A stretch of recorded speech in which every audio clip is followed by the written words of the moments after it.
साथियों नमस्कार। मैं आज आपसे एक बहुत ही नए विषय कह सकते हैं आप, उस पर भी चर्चा करना चाहता हूं। वो है इक्वलिटी ऑफ आर्म्स। आपको लगेगा कि क्या आप आर्म्स की बात कर रहे हैं और इक्वलिटी क्या है। तो यहाँ आर्म्स का कोई सीधे सीधे किसी हथियार से कोई मतलब नहीं है। ये एक बहुत महत्वपूर्ण जो डॉक्ट्राइन है इक्वलिटी ऑफ आर्म्स, ये है कि जब कोर्ट के अंदर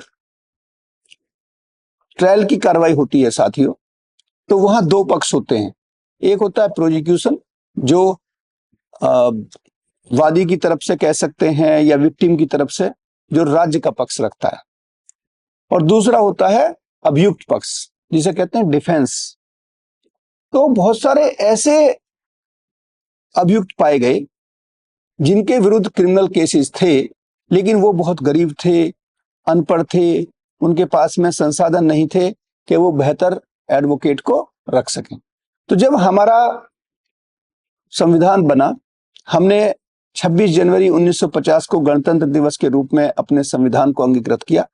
तो उसके आर्टिकल 39A में हमने सोशल जस्टिस की बात की और उसके अंतर्गत ही हमने लीगल एड को भी संस्थापित किया।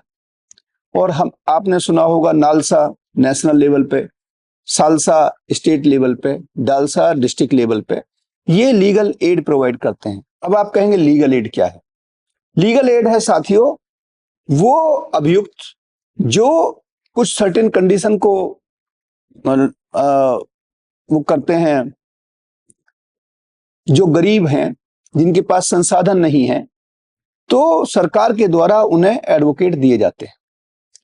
लेकिन ऐसे भी एडवोकेट दिए जाने लगे, चूंकि सरकार के द्वारा उनको कम पैसा दिया जाता है, तो बहुत अच्छी क्वालिटी के जो एडवोकेट्स हैं उनको अपॉइंट नहीं कर पाती नालसा या डालसा। तो उन मामलों में अभी जो अनोखी लाल का एक बहुत महत्वपूर्ण केस 2019 में ऑनरेबल सुप्रीम कोर्ट ने डिसाइड किया, उसमें यह भी निर्धारित किया गया कि जो लीगल एड के एडवोकेट हैं उनकी क्या क्वालिफिकेशन होनी चाहिए। तो साथियों, जो हमारा इक्वलिटी ऑफ आर्म्स है, इसका मतलब यह है कि जिस लेवल का प्रोसिक्यूशन की तरफ से एडवोकेट होगा, उसी लेवल का एडवोकेट डिफेंस की लेवल से होना चाहिए, ताकि इक्वलिटी ऑफ आर्म्स हो। दोनों तरफ के जो योद्धा हैं, जो प्रोसिक्यूटर और डिफेंस लॉयर, उनके अंदर एक इक्वलिटी होनी चाहिए, लेवल प्लेइंग फील्ड होना चाहिए, तभी तो आप न्याय दिला पाएंगे। इन्हीं शब्दों के साथ बहुत बहुत धन्यवाद। जय हिंद, जय भारत।